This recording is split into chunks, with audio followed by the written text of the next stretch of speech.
ഈ ഭൂമിയിൽ ഞാൻ സൃഷ്ടിക്കാൻ ഉദ്ദേശിക്കുന്ന ഒരാൾ, ആ ആളെ നിന്നെ ഞാൻ ഏൽപ്പിക്കുന്നു, നിന്റെ മകനായിട്ട്, നിന്റെ മകളായിട്ട്.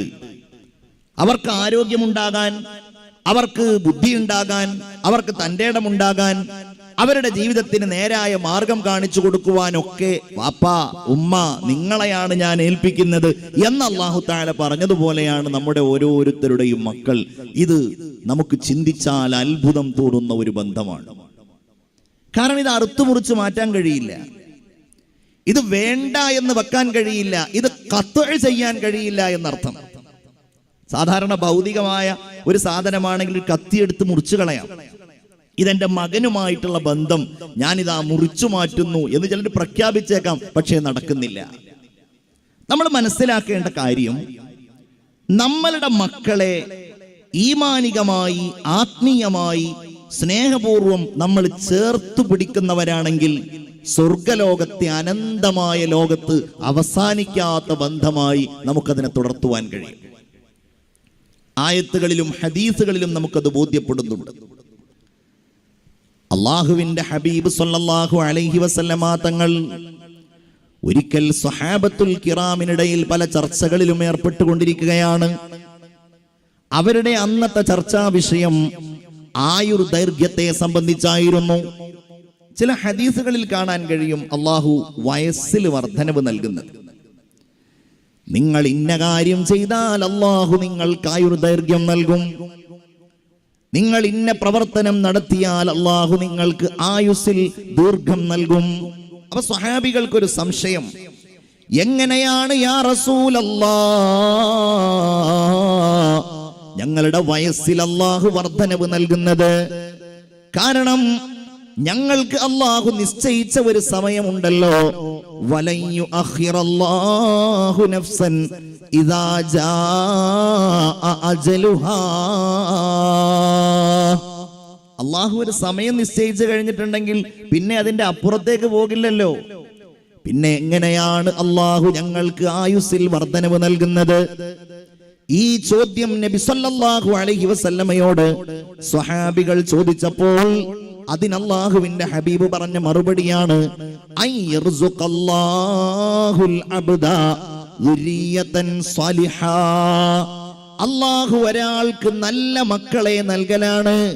ആ നല്ല മക്കൾ നന്മകൾ പ്രവർത്തിക്കുമ്പോ, ആ നല്ല മക്കൾ ഇബാദത്തുകൾ ചെയ്യുമ്പോ, ആ നല്ല മക്കൾ ഖൈറായ കാര്യങ്ങളിലൂടെ അവരുടെ ജീവിതം മുന്നോട്ട് കൊണ്ടുപോകുമ്പോ, ആ നല്ല മക്കൾക്ക് നല്ല മക്കൾ ഉണ്ടാകുമ്പോ, അങ്ങനെ അവരുടെ നന്മകൾ പരമ്പരയായി തുടർന്നു പോകുമ്പോ ഈ പിതാവിലേക്ക് ഇതിന്റെ നന്മകളെ അല്ലാഹു ചേർത്തി കൊടുക്കുമെന്ന് അഷ്റഫുൽ ഖൽഖ് സയ്യിദുനാ മുഹമ്മദ് മുസ്തഫ സല്ലല്ലാഹു അലൈഹി വസല്ലമ തങ്ങൾ സൂചിപ്പിക്കുകയാണ്. പള്ളിക്കാട്ടിലേക്ക് പോയാൽ വെള്ളിയാഴ്ചകളിൽ നിങ്ങൾക്ക് കാണാൻ കഴിയും, ചില ആളുകൾ ആ ഖബറിന്റെ സമീപത്ത് നിന്ന് ഇങ്ങനെ പ്രാർത്ഥിക്കുന്നുണ്ടാകും. അവരുടെ കൂടെ മക്കളും പേരക്കിടാങ്ങളും ഒക്കെ ഉണ്ടാകും. അവർ ഒരുപക്ഷെ അവരുടെ ഉപ്പയുടെ ഖബറുകൾ പ്രത്യേകമായി സിയാറത്ത് ചെയ്യുന്നുണ്ടാകും. ആ പ്രപിതാക്കന്മാരുടെ പേരിൽ അവർ ഹദിയകൾ നൽകുന്നുണ്ടാകും. അവർ നൽകുന്ന സ്വതക്കകളും വഖഫുകളും അവരുടെ മരണപ്പെട്ടുപോയ മാതാപിതാക്കളുടെ പേരിലായിരിക്കും. അത് അല്ലാഹു ആ മക്കളിലൂടെ അവരുടെ സ്മരണകൾ, അവരുടെ ഓർമ്മകൾ, അവരുടെ ഉന്നതമായ ആ ചിന്തകൾ അല്ലാഹുവിന്റെ മാർഗത്തിൽ നിലനിർത്തുന്നു എന്നതിന്റെ അടയാളമാണ്.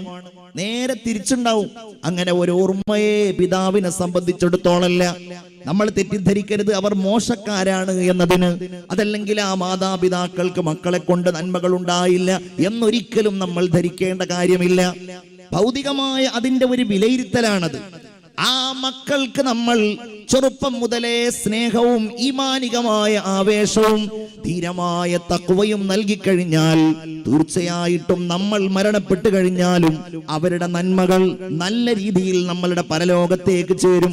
അതിലൂടെ അല്ലാഹു നമുക്ക് ദീർഘായുസ്സിന് സമാനമായ ഈ ലോകത്തുള്ള ഓർമ്മകൾ നൽകും. അള്ളാഹു നമ്മളുടെ മക്കളിലൂടെ അതിന് തൗഫീഖ് നൽകട്ടെ. അതാണ് നമ്മൾ എപ്പോഴും കേൾക്കുന്ന ഒരു തിരുവചനം. അവിടെ നിന്ന് പറയുകയാണ്, ഇദാ മാത ഇബ്നു ആദം, ഒരു മനുഷ്യൻ ലോകത്തോട് വിട പറഞ്ഞു കഴിഞ്ഞാൽ ഇൻഖതഅ അമലു. ഉഷാറാക്കിയ തരക്കടില്ല, ചെറിയ ബുദ്ധിമുട്ടുണ്ട് സംസാരിക്കാൻ.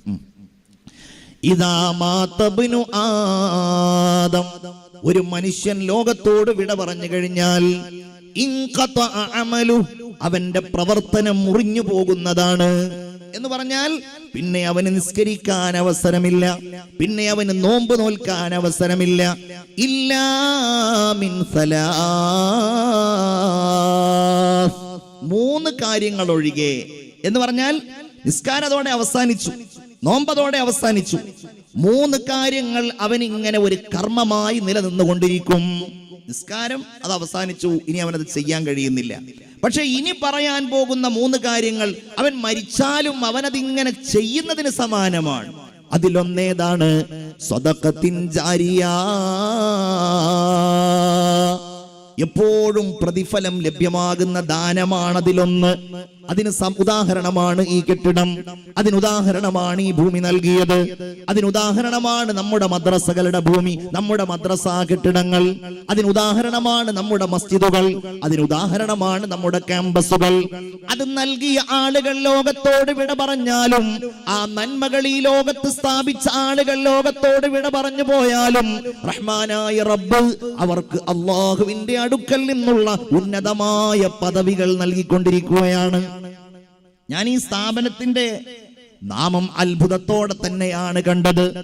അതൊരു അത്ഭുതമായിട്ടല്ല, മറിച്ച് ഇതുപോലെയുള്ള ഓരോ ഗ്രാമങ്ങളിലും സയ്യിദ് മുഹമ്മദ് അലി ശിഹാബ് തങ്ങളുടെ നാമത്തിലാണല്ലോ അല്ലാഹുവിന്റെ കലാം പഠിപ്പിക്കുന്ന ക്യാമ്പസുകൾ പ്രവർത്തിക്കുന്നത് എന്നതുകൊണ്ടാണ് ഞാൻ ആ അത്ഭുതം എന്റെ മനസ്സിൽ പ്രകടിപ്പിച്ചത്.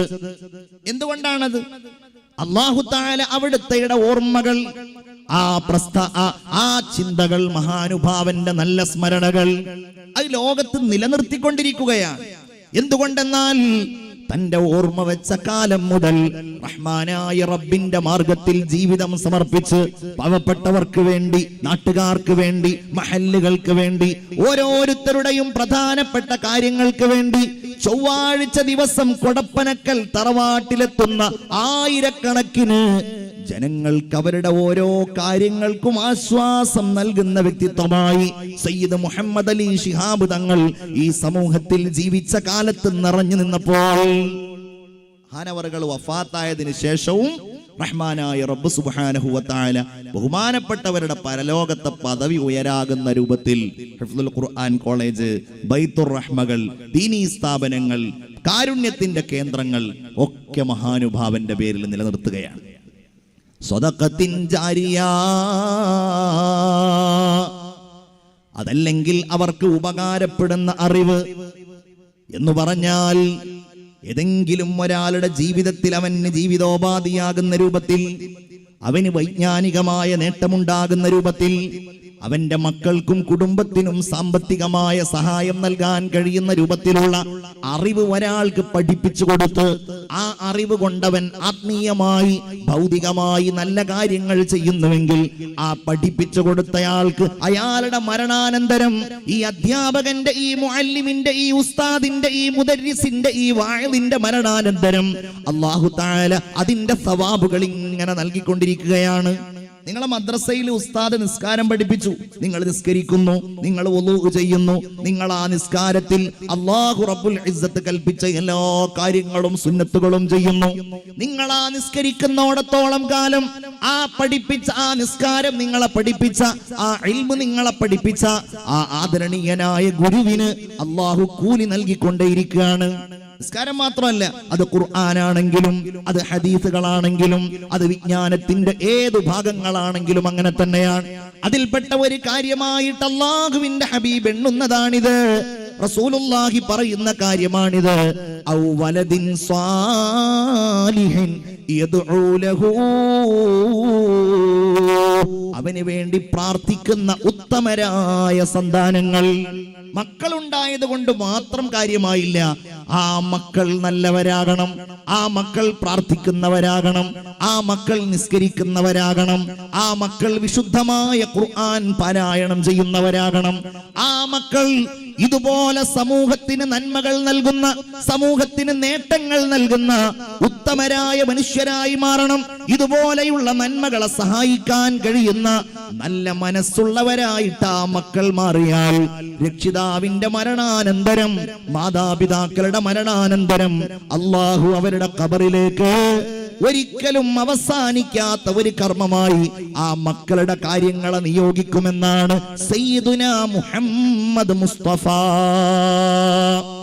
സ്വലാത്ത് ചൊല്ലൂ മുഹമ്മദ് മുസ്തഫ, ഉറക്ക സ്വലാത്ത് ചൊല്ലിക്കോളൂ മുഹമ്മദ് മുസ്തഫ സല്ലല്ലാഹു അലൈഹി വസല്ലം. അതുകൊണ്ടാണ് നമ്മൾ അത്ഭുതത്തോടെ കാണേണ്ടത്, ഈ ലോകത്ത് നല്ലവരായി പിറന്നവരൊക്കെ അവരുടെ മാതാവിൻ്റെയും പിതാവിൻ്റെയും പിൻബലത്തിലൂടെയാണ് ആ നന്മകളിലേക്ക് എത്തുന്നത്.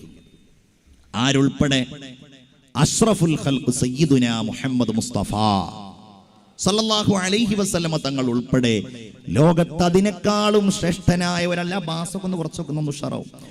അള്ളാഹുവിന്റെ ഹബീബ് സല്ലല്ലാഹു അലൈഹി വസല്ലമ തങ്ങളുടെ ഉന്നതമായ ആ വ്യക്തിത്വം ഉൾപ്പെടെ, ശ്രേഷ്ഠമായ ആ വ്യക്തിത്വം ഉൾപ്പെടെ ലോകത്തുള്ള എല്ലാ നല്ലവരായ മനുഷ്യരും, എല്ലാ നല്ലവരായ ബഹുമാന്യരായ പ്രവാചകന്മാരും, അള്ളാഹു ആദരിച്ച എല്ലാ മഹാന്മാരും ഈ ഒരു രൂപത്തിലും ഭാവത്തിലുമാണ് ലോകത്ത് നിലനിന്നിട്ടുള്ളത്.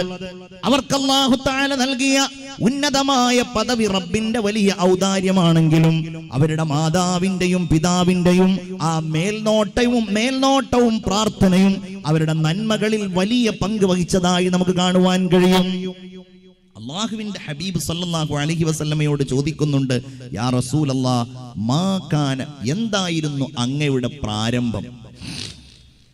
അങ്ങെങ്ങനെയാണ് ഈ ലോകത്ത് ഒരു ദൂതനായി നിയോഗിക്കപ്പെടുന്നത്? അതിന് പല മറുപടികളും പല ഘട്ടങ്ങളിലും പറഞ്ഞതായിട്ട് കാണുവാൻ കഴിയും. അതിൽപ്പെട്ട ഒന്നെന്താണെന്നറിയുമോ? അഷ്റഫുൽ ഖൽഖ് സല്ലല്ലാഹു അലൈഹി വസല്ലമ തങ്ങൾ പറയുകയാണ്, എന്റെ പ്രാരംഭം എന്ന് പറയുന്നത് ദഅവത്തു അബീ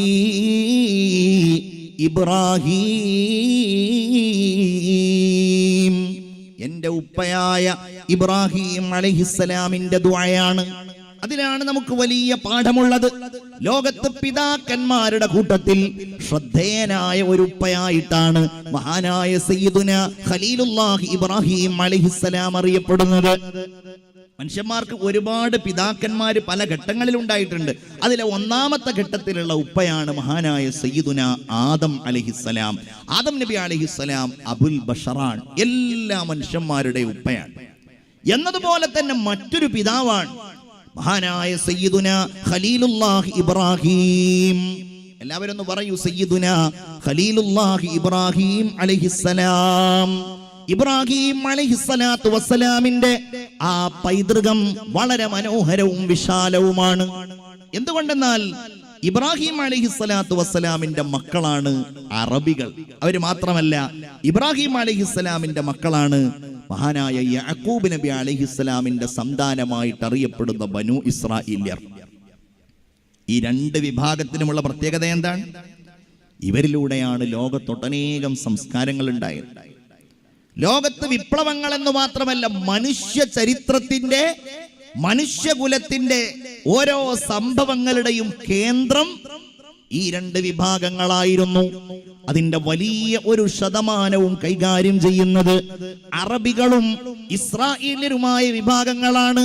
വിശുദ്ധമായ ഖുർആനിലെ സംഭവങ്ങളെയും ചരിത്രങ്ങളെയും അനാവരണം ചെയ്യുമ്പോൾ ഈ പറഞ്ഞ രണ്ട് വിഭാഗങ്ങളെ അതെല്ലാം പ്രധാനമായും കേന്ദ്രീകരിച്ച് നിൽക്കുന്നതായി നമുക്ക് കാണുവാൻ കഴിയും. എന്നാ ഇബ്രാഹിം നബിയുടെ വലിയ പ്രത്യേകത എന്താണ്? ഇബ്രാഹിം നബി അലൈഹിസ്സലാം മക്കളില്ലാത്ത ഒരാളായിരുന്നു. അതിൽ നിന്ന് നമുക്ക് പഠിക്കേണ്ട പാടെന്താണെന്നറിയോ? ഇബ്രാഹിം നബി മക്കളില്ലാതെ കാണിച്ചപ്പോൾ സ്വീകരിച്ച ഒരു ക്ഷമയുണ്ട്. ആ ക്ഷമയോടൊപ്പം മഹാനുഭാവൻ അള്ളാഹുവിനോട് ചെയ്ത പ്രാർത്ഥനകളും ഖുർആനിൽ ഉദ്ധരിക്കുന്നുണ്ട്. പടച്ചവനെ, നീ എന്താണ് എനിക്ക് മക്കളെ തരാത്തത് എന്ന് പറഞ്ഞ് ഇബ്രാഹിം നബി അള്ളാഹുവിനോട് പരിഭവിക്കുന്നില്ല. പിന്നെ അള്ളാഹിനോട് പറയണത് എന്താണ്? റബ്ബി ഹബ്ലി